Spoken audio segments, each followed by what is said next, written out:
Welcome everyone to Already Cancelled. We talk about TV shows here. The year is 2021 and the name of the show is Babylon 5. Yeah, get Garrett Graham and move your head. That's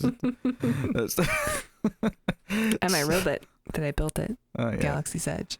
Mm-hmm. This is Babylon 5. It's a season 2 episode 20. And Whoa. I am Peter, joined as always by Tara, and we'll get into this episode. Full spoilers as always. My intro was thrown all the way off because I got distracted with head movements and robots. Okay, Garrett Graham does that to me too. We've seen it. We've seen it now. We've seen it like 4 times. So this is a pretty big episode. You can tell we're headed into some big.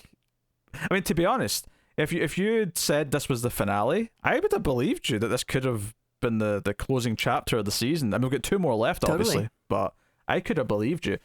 So yeah, it's called The Long Twilight Struggle, and the Narn Centauri War. Well, it ends. It comes to an end. We have a surrender ultimately, but we'll get to the conditions of that and how we get there, as well as of course some big plot stuff from last season kind of coming back up. And what's funny is that so Dral, right? If I'm remembering that name correctly, let me just double check. Yeah, Dral. So he shows up right at the start of the episode, and he sort of appears astral projection style on B5, like the previous alien who was down the planet did before. And I immediately went, oh, they had to recast him. And I was like, oh, that's a shame. But then, like, within like 30 seconds in the dialogue, he explained, oh, yeah, I've de-aged by 30 years. Like, oh, okay, that's why they've recast them. I mean, maybe this de-aging thing only happened because they had to recast them, and this is how they're Maybe the explaining other it. guy didn't want to come back. That's possible, right? I mean, Maybe he died. That's dark. Yeah, He was an old man. Let's get morbid for a minute, then we'll drag everything down. But even if that is the cause and effect, I do like that it addressed it immediately and said, "Oh no, like I don't even recognize you. Why do you look like this?" It's like, "Oh no, I've been." I do de-aged for recognize him 30 years." though. He's a pretty well-known actor. I don't know him, but I will say this show's had some very Shakespearean sounding like guest stars, and this guy is up with the best of them. His speeches were very theater, Mm-hmm. if you will. Theatrical. Yes, I know him because I love MASH, and he was in the film MASH as Painless, which the whole theme song from the TV series MASH is based around the song that was made for him, his character. How about that? Oh, that depressing song at the start. The reason why I never watched MASH on TV growing up is because when it came on after something else, I'd hear the opening notes of that song, go, this sounds depressing, and change the channel. Yeah, but the first 3 seasons are just straight up comedy. Actually, I would say the first 5 seasons are straight up comedy, except only the first 3 are funny, and then the show doesn't get good again until Winchester comes back in or comes into the show. Yeah. Well, Tara's far too happy because we're tangenting about MASH, so we have to get back onto the topic at hand. So basically, he wants to say to Sheridan, I want to see you. Come down. Let's have a chat. I've been watching you. Let's have a chat. And come with one other person. Of course, we get the tease as well that of course is going to be Delenn. That's right before this scene with Sheridan. And this sets up some big stuff for the episode and going forward as well. It kind of plays into effectively one of the things we broadly kind of said when we got this introduced last season about the planet being this big weapon, effectively, that when the shadows eventually come, it would be handy if B5 has this super weapon as a self-defense kind of ally. And sure enough, that's kind of what is ultimately offered here, where Dral says, let's make this formal, and we're aligning with you. And I mean, even kind of have like a name now for like all of the gathering people that are teaming up to like take on the shadows, which is the Army of Light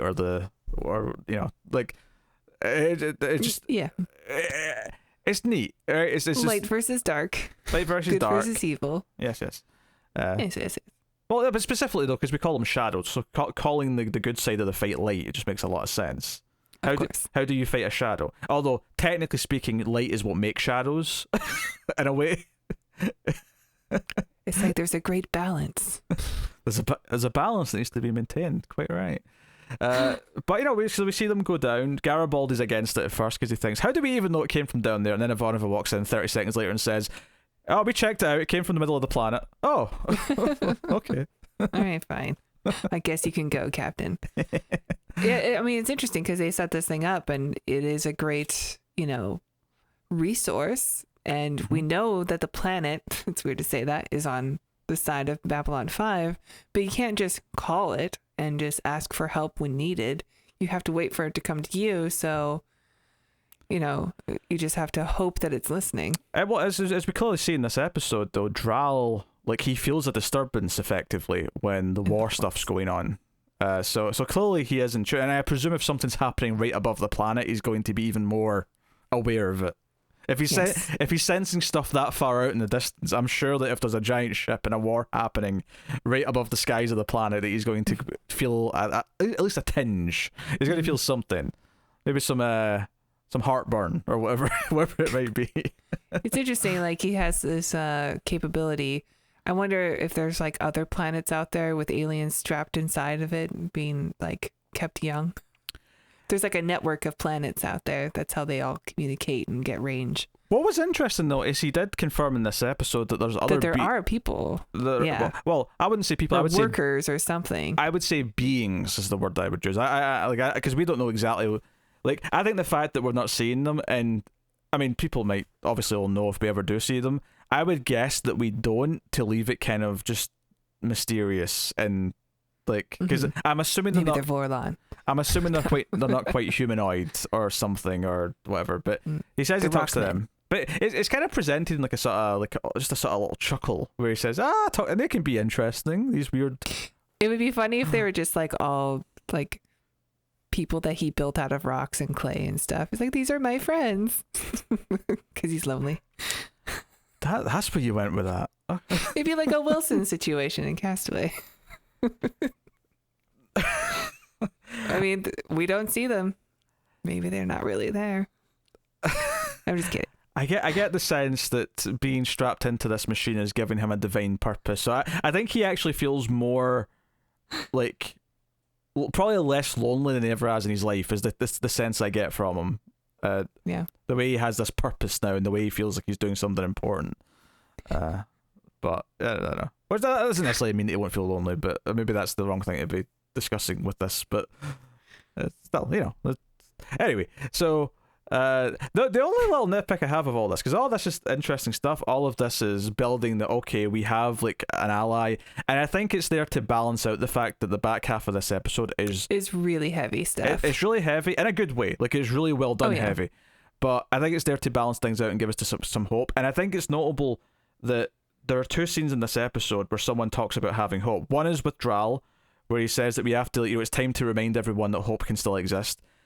It didn't escape my attention that there was a scene with Jakar and his uncle earlier on in the episode where he said he still, because Jakar says there's no hope then, and his uncle says, oh no, of course there's still hope, and he kind of sort of tries to reassure him a little bit, even though it does seem quite dire at this time.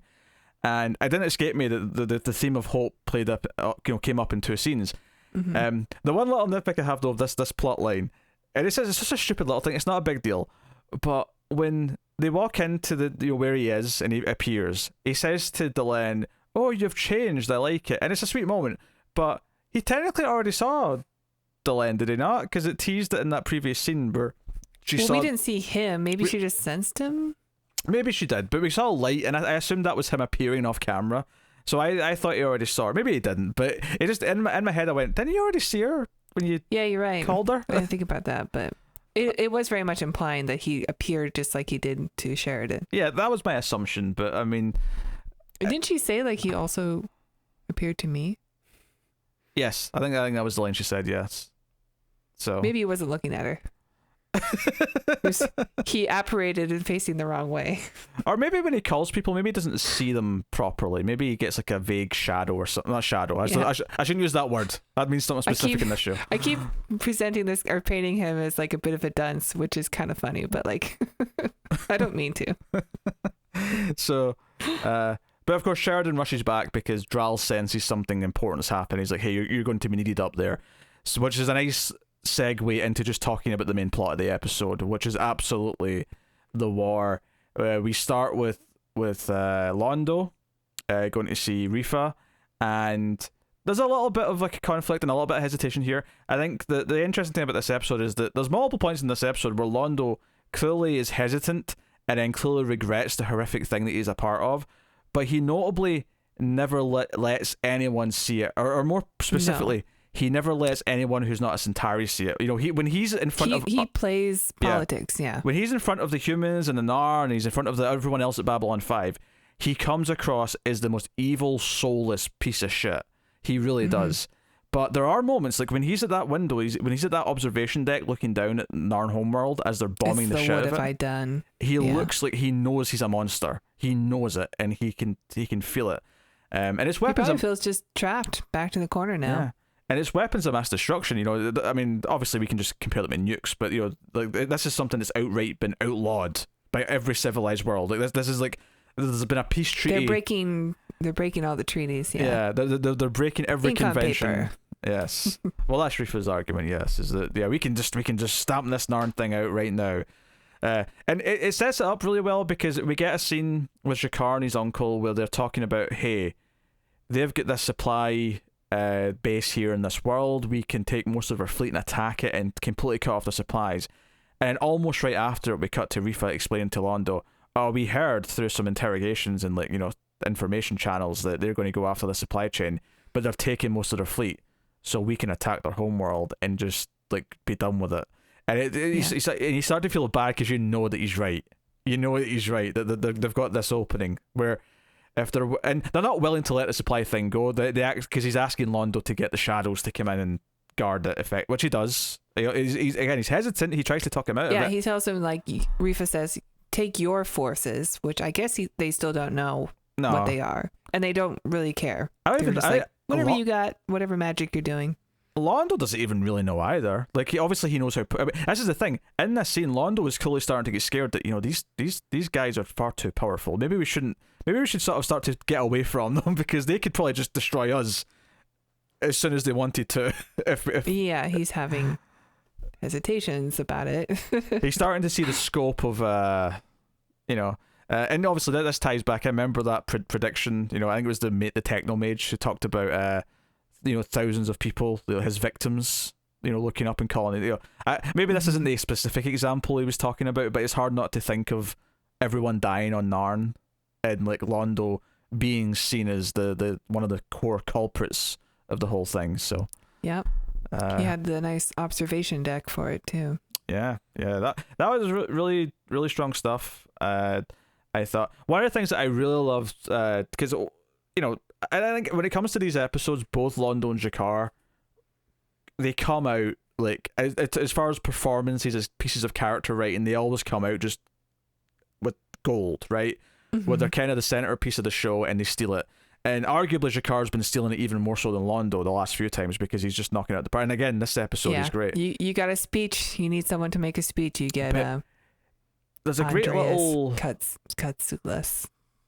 Let's try. There's a good example of one of the things that I love that's so smart about Babylon 5's writing early on. So the scene with his uncle, right? Where we don't know it's his uncle at first. They're just talking about, it's another Narn, you know, high up general or whatever he is. And they're talking about this plan. And the guy's got a great voice. And Jakar, you know, talks about honor. He wants to go back to Narn. If this is almost the end, if this could be the end, and if things are going bad, I should go to Narn, the Narn homeworld. And it was, no, like, your place is here. What you're doing here might actually be even more important than a fleet of ships. Like, because you can build alliances, you can gain even sympathy if we need it. That's important, which is, I think, is also one of the mission statements of the show. Ultimately, is that diplomacy and, like, having a place to, like, speak about these things is important. But it's around here we hear that they're related, where he calls him uncle, and he says, "Your father would be so proud of you. You know, my dear nephew, your father would be so proud." Yeah, do you know how much? We know that horrible story about how his father died. That's what I'm going to say. Is that this moment, because we know the backstory, because we already had that backstory of what happened to his father, and how much of a almost, you know, Bruce Wayne watching his parents be killed impact that had on Jakar as a person and everything he is today. And not just that, that's a result of being oppressed by the Centauri. Yeah, of course. But because we know that about his father and what the impact that had on him, this line here from his uncle, "Your father would be proud of you," instead of just being a generic throwaway line, it had so much weight behind it, because it was like, oh, you have an uncle, and your uncle is, you know, speaking, you know, fondly of your father, and like using his father to sort of say how, because effectively he's also saying, I'm proud of you too. He's using his father as a conduit to say that. And it's like, this is like such a touching scene, and I'm not ashamed to say I was tearing up a little bit, not in this scene, but later on, and you probably know what scene it is. Londo made me tear up this episode in a very mean way, and I didn't like it. Mm-hmm. I didn't like it, but this was just a perfect little example of this having way more meaning, because they did, and it's not something they've been beating us over the head with. It's not something they've, because, you know, some modern shows will remind you, oh, we'll have to remind the audience 5 times over 5 episodes of a plot detail so that they definitely remember it when it comes up in the important time. I mean, they haven't even talked about the war in like 3 episodes. Yeah. So the fact that they just brought that story up once, but it was a good enough scene that it stuck in our minds, that when he said that, I immediately went, oh wait, that means a lot, because we know who his father, I mean, we don't know him personally, but from the context of Jakar's perception, we know who his father is, and that's impressive stuff. That's one of those little things that took, because the scene is good anyway, but that sort of took it and like elevated it in a way that you can only elevate it because of the serialized nature of the storytelling, where that has meaning to us. That is I often talk about a shorthand that you can build up with your audience in a serialized story, where like you can't just pull, you know, quick bullshit shortcuts out of nowhere at the start, but you can establish things that later on can become shorthand to get to an emotion or get to a feeling with a character, because you've set up that they care about X thing.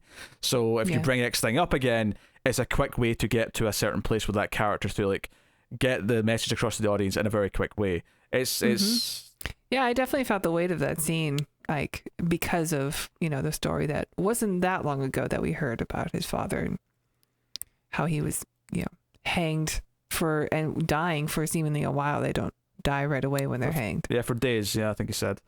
So, no, wonderful stuff. And from here, you know, the attack happens. The fleet that goes to fight the shadows, they almost get out. Actually, some of the ships almost get out, and a pretty decent scene actually for, you know, for an action scene. Some of the ships actually did damage to the shadows also. Yeah, we actually see one of them break off, and I think it maybe gives you an idea that, okay, these things aren't completely unkillable. I mean, it took an entire fleet of this size to just do a little bit of damage, but they can be damaged. They're not.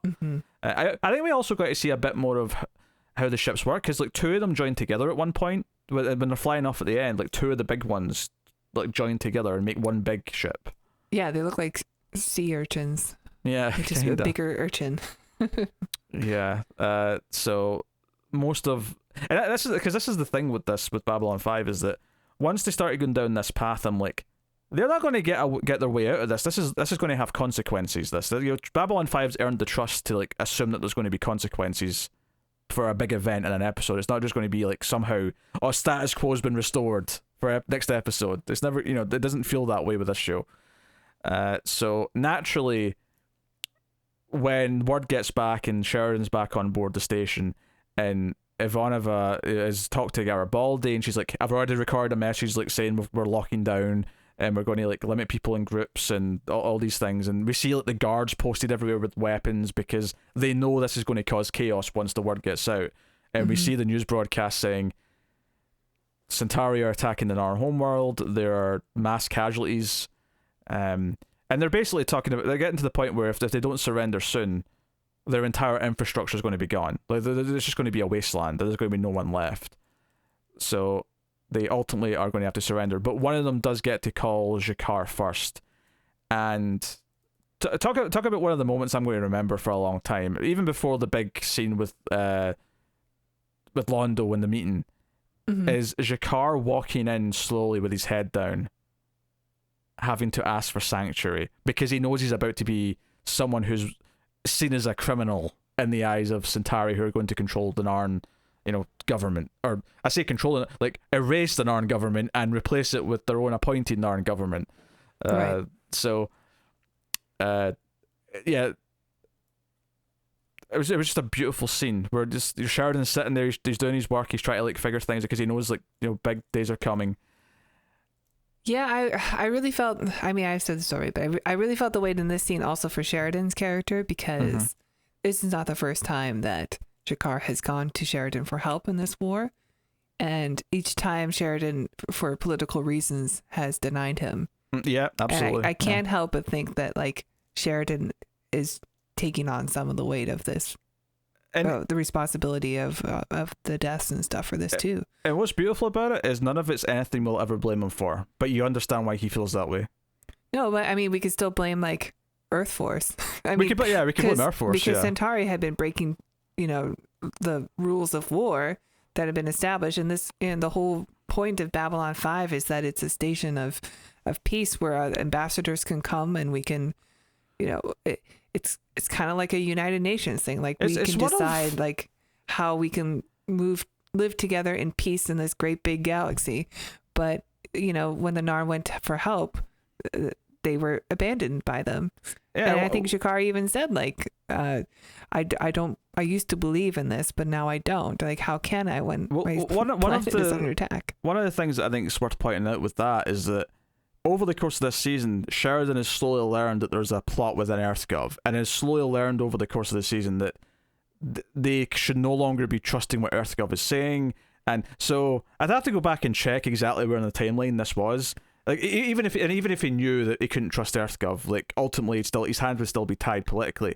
But I think the payoff to that, of course, beginning of season 2, we have a new president, so that is, suspiciously now president. Yeah, but he was still. It wasn't until later on where he was actively hearing about the Bureau 13, and he was actively. Yeah, but that was still like the vice president being sick. I mean, that was still always kind of suspicious, right?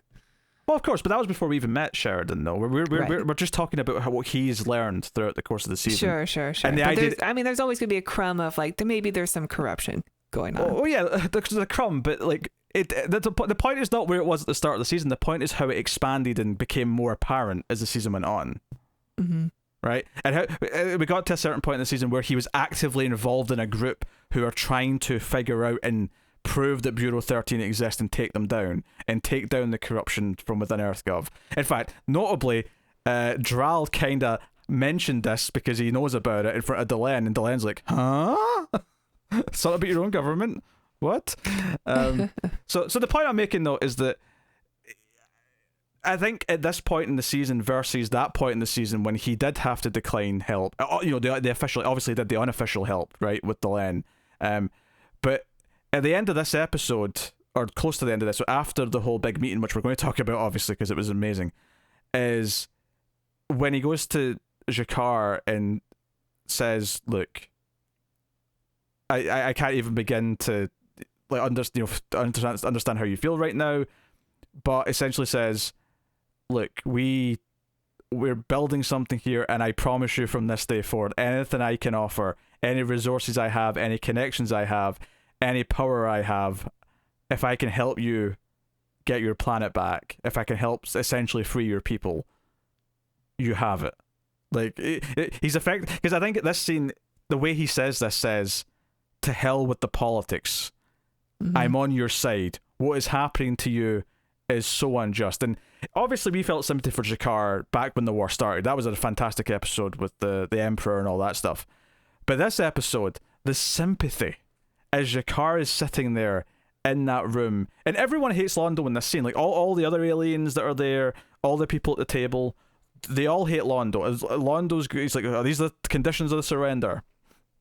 If a Narn ever kills a Centauri, we'll kill 500 Narn, including their family. It's completely unjust and terrible and disgusting. Yeah. I mean, honestly... And to hear it from Londo. Joe is so funny about it, is that when Londo does this thing where he says, we're also going to arrest everyone who was part of the upper government and blah, blah, and he then says, well, G'Kar's the last one, so we're going to take him back to our planet for sentencing. And Sheridan said, no, before this meeting, he asked for sanctuary, and I am authorized to give it. And then Delenn backs him up and says, no, and as the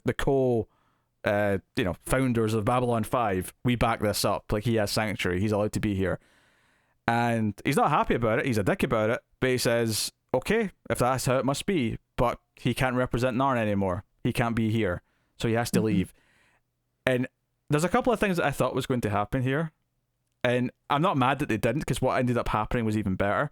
But when he yells at Sheridan, when he just yells now, I thought, Sheridan might go ape shit on him right now. Like, Sheridan might, like, because Sheridan, like, even though he's always very smiley and pleasant, like, I believe... He doesn't have a lot of good experience with Londo. Like, even their first meeting, like, Londo, with the Techno Mage and stuff, Londo, like, put a hidden camera in his office. He caught him in this deception, right? The first meeting, But which is why, partly why I thought, with all this build up and how he's acting, I thought he was going to unleash, and he doesn't.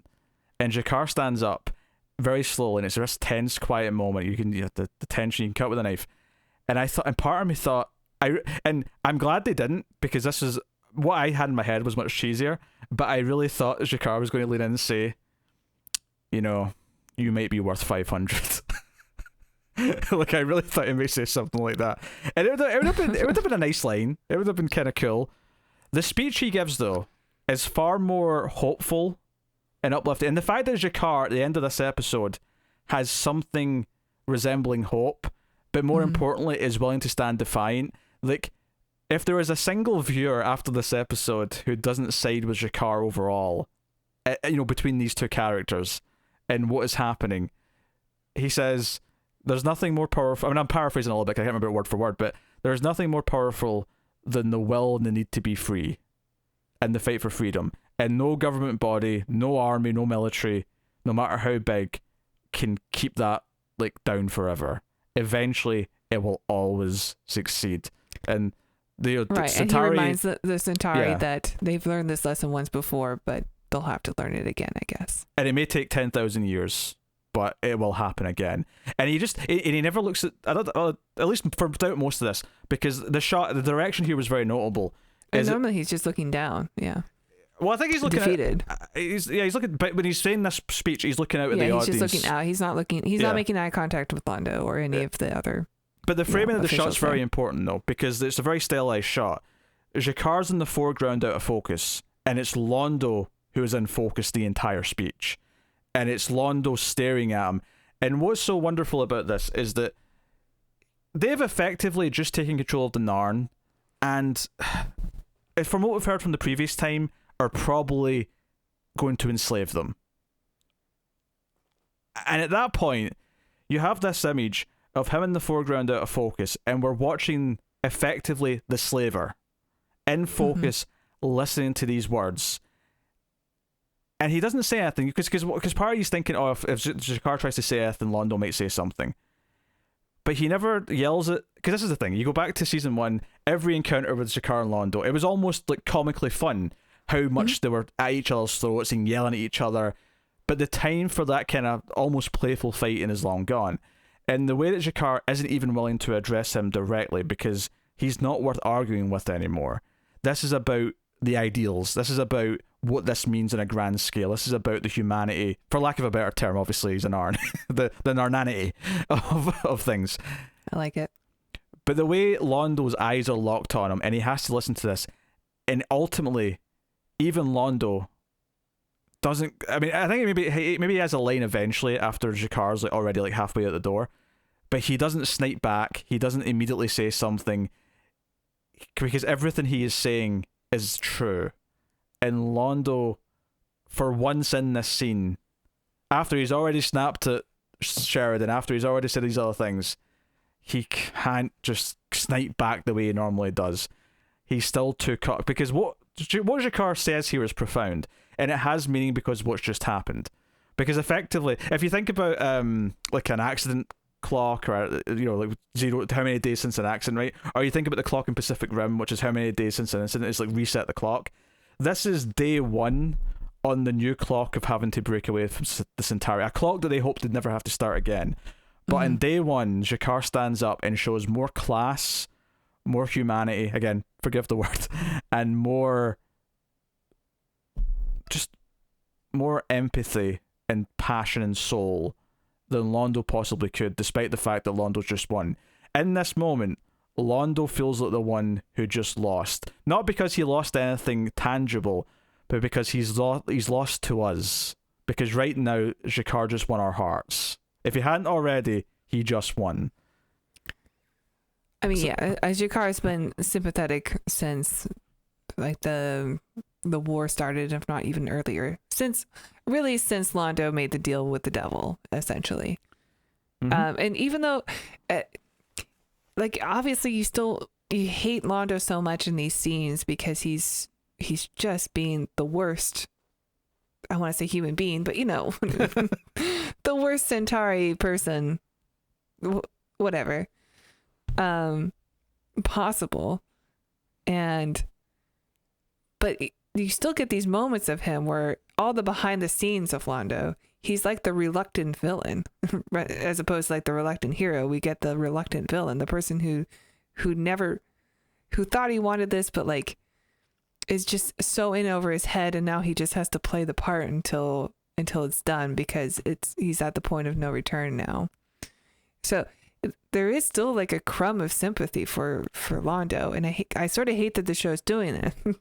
I mean, it's a love-hate thing. Yeah, no, I love it because it's like it's layered. It's like he's still a real person. He's not just but the Londo that we get in this room is still him. He's putting a show on, but like it's still representative of who he is. Of course, but that's what makes it so good because he's layered and he's still a person with. Because that was the thing.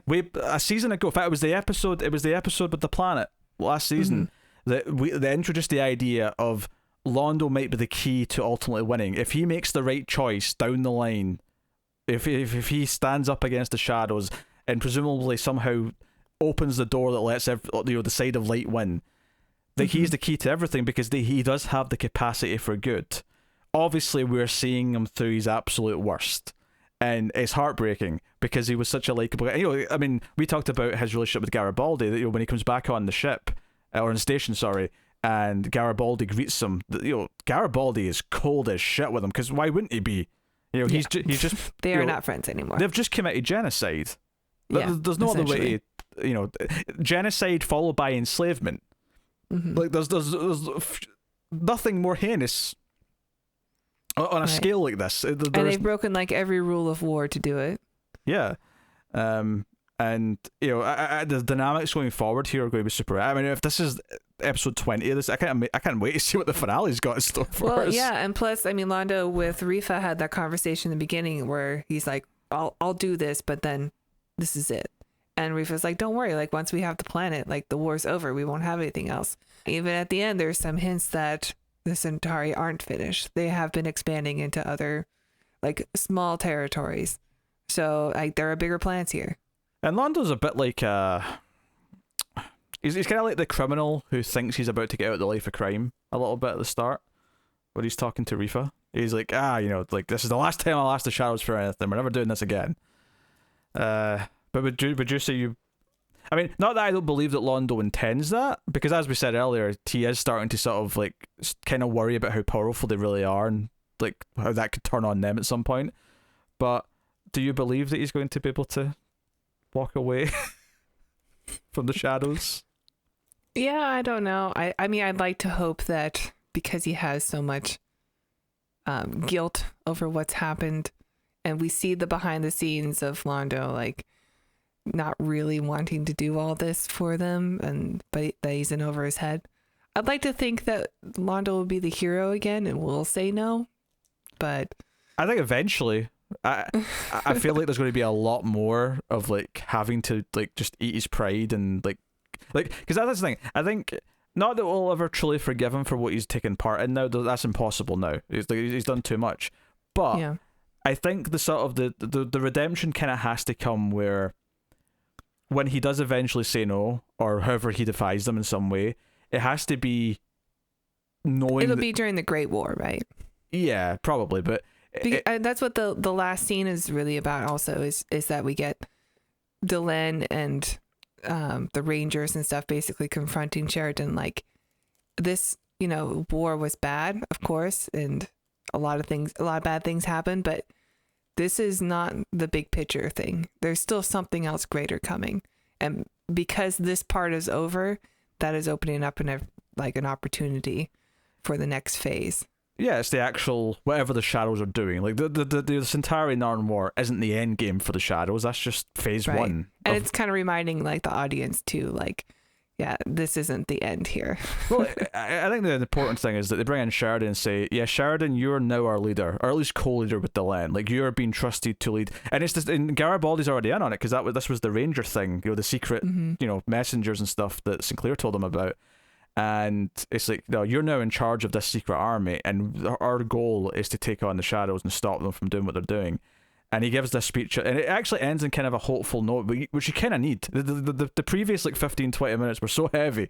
You kind of need Sheridan saying, no, we are going to win this, because god damn it, like, we are heroes and we are mighty. Or something. And we have a freaking planet on our side. We got a super planet on our side. So that's our big gun, and we're going to do this. Actually, I wanted to make one more point about the shot, right? When Jakar's making his speech, when he's leaving the room, and we're focusing on Londo's reaction to it the whole time.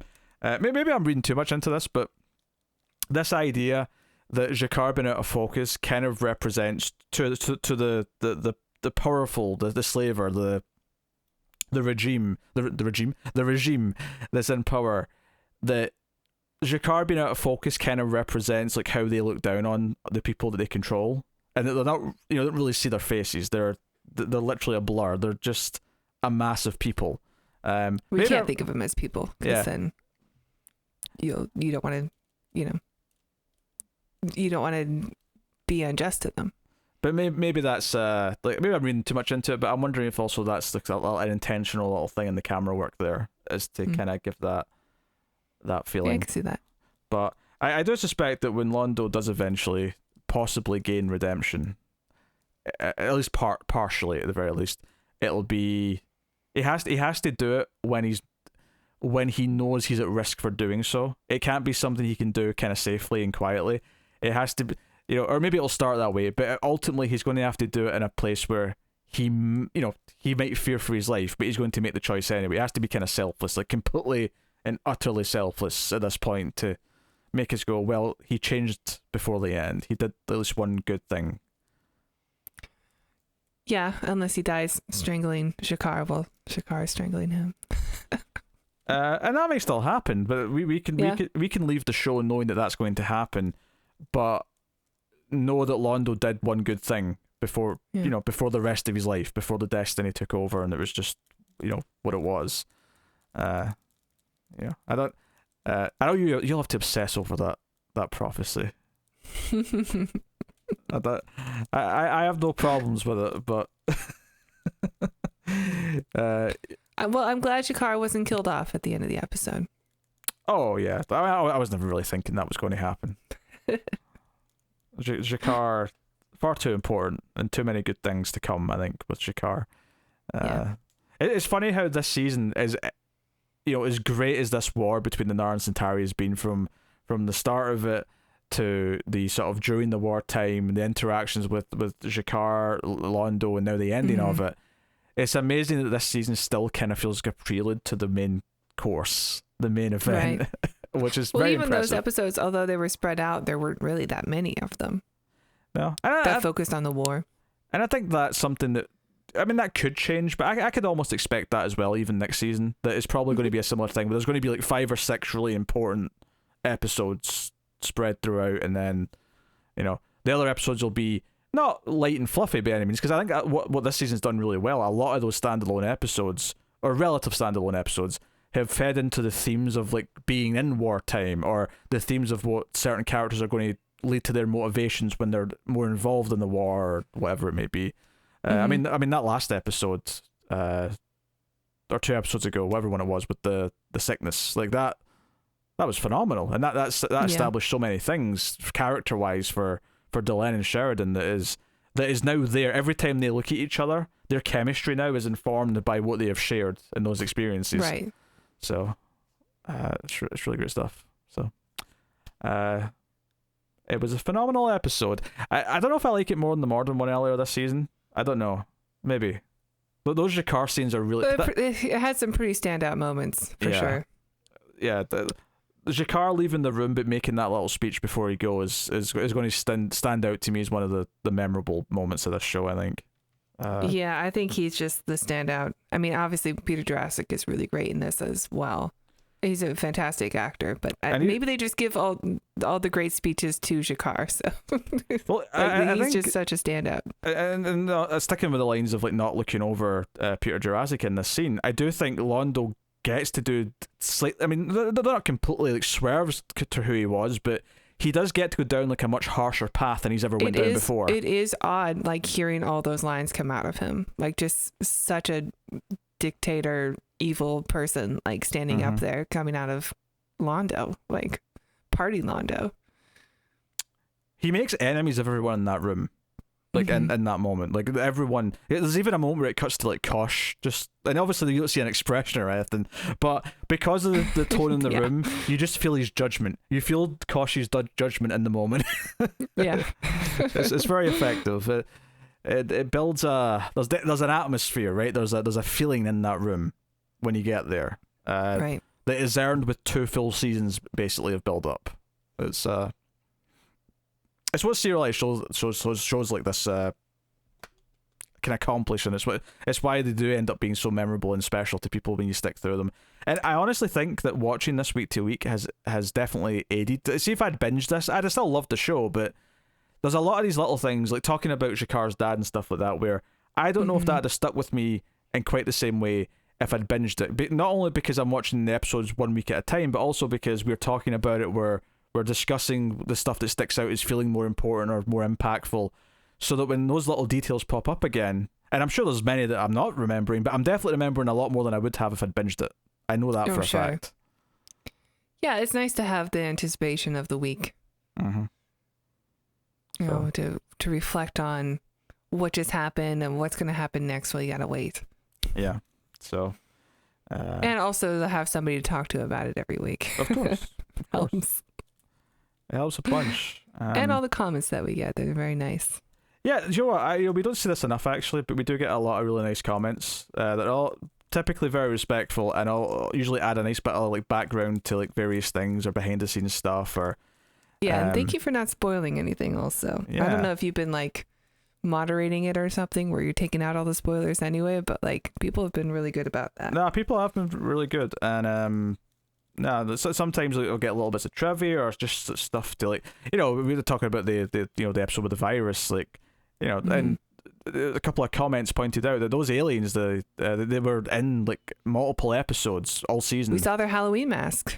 That's right. You remembered that specific. And someone mentioned, one of them was the one that made the speech when they were debating something earlier in the season. Oh yeah, I do remember actually now that you've pointed it out. It's one of those things where I think this show will benefit a lot from a rewatch. I think there's a lot of little things you're going to notice. Oh, totally. Yeah. On a second watch. So that's neat. And if I do rewatch it, which I probably will, it'll be a binge. Oh, for sure. But I think you can binge it the second time because you've already, you've taken it in already, so you're going to remember things better. It'll be fun to revisit all this stuff and be like, oh, that connects to like season 4. Very clever. Honestly, this is becoming up there with my when me and Car did Twin Peaks from the start, and we did the whole thing, and obviously we had the new season at the end to sort of like take us into like present day, but that was a wonderful experience, like going week to week like that, and even same with Trek to an extent, but Trek's not serialized, so it doesn't quite have the same spark. Well, not yet anyway. Yeah. Whereas this is super serialized, so I'm excited for this show every week, and I think without a doubt we want to, when this is done, do something else, like something else that's got a story. I think that we can progress through. What that may be. There aren't there like spin-offs? The Crusades or something? Well, yeah, it's not super long though. It's like it's like a mini series, I think, or something like that. We could do Sequest. I was thinking there'd be a vote, and I wasn't thinking that Sequest would be on it. I was thinking other notable sci-fi shows. I guess Stargate would be a big one. I was thinking Stargate, Farscape, Lex. No one wants to. The consistent audience we have for Babylon 5 does not want to see us do Lex or Andromeda, for that matter. Okay. Lex had a lot of great but like guest stars. like, honestly, I have a vague memory of it being advertised on TV like once. Yeah, on the Sci-Fi Channel, it was like, ooh, it was weird adult sci-fi. Yes. Very adult. And then I never heard it mentioned again until you've brought it up like twice now since I've known you, and it's really it's weird. It's on Tubi, and it always gets recommended to me. That's why. Okay. So, for some reason, Tara is really gunning for Lex. I thought no one's going to watch it. No one's going to care about those reviews. There's probably fans. Whereas Farscape and Stargate have a fan base. Like they care a lot about those shows. Not just a fan base. Stargate has spin-offs. It does, yeah. Stargate has 2 spin-offs, and now that Amazon just bought MGM, I wouldn't be surprised if there's going to be a new one at some point. All right, well, I guess that's probably going pretty high up, like option A on the list. Yeah, but I've never watched Battlestar Galactica. I know you've watched all those. I have watched that. Honestly, I mean, it'd be kind of weird me obviously knowing where it's going, but that might be a fun thing to do, because I've never spoken about that show really beyond just general, sentiments. So yeah, well, could be something. We'll see. I know, we'll see. But I mean, we don't have to worry about this for a while because we're only on season 2. I know. Why are we talking about this now? I don't know. It's because you were talking about the comments, and I'm just sort of reflecting upon doing 2 seasons of this now. Almost. Obviously, we've got 2 more left, but yeah, it's been a fun time, and it's one of my, in terms of all the stuff I review, especially TV wise, it's probably the thing I look most forward to now every week is doing Babylon 5. So. Yeah, turns out it's a pretty good show. It's not bad. Not bad. These nerds were onto something. So there you go. That is okay. Technically, you brought up a guest star on this one, but I was going to say we've had a bit of a string of episodes now without a guest star to me, because we this was like a trend in the first half of the season. There'll be like 2 or 3 guest stars every episode that we recognised, and it slowed down a little bit. I just wanted to point that out. It slowed down a little bit. But that has been our discussion of episode 20 of season 2, the long Twilight struggle. We'll be back next week with episode 21, the penultimate episode of season 2.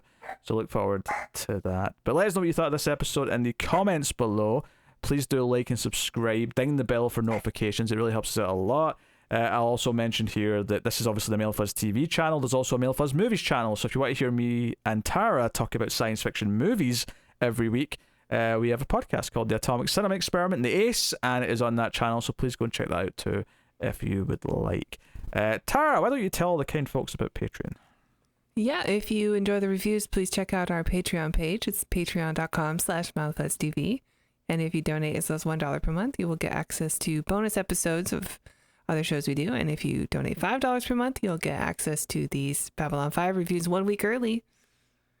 So you can be ahead of the game and comment early and be the first to like.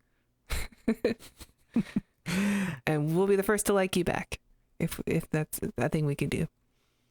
We can give thumbs up on. I mean, there is the heart. There's the special one where it's like we publicly like want to acknowledge, hey, we like this, and give it a little favorite. Yeah. Well, you run the channel, so you can do that. I don't do it to too many comments, but when there's a really good one, I'll whip out the heart. But that has been us. Thank you once again for watching or listening. We always appreciate it. Keep watching Babylon 5. Just don't give. This is actually a really sad comment given what happens in this episode. Just might have to change it. Don't give away the homeworld. And it wasn't given, it was taken, but still, my heart can't take it.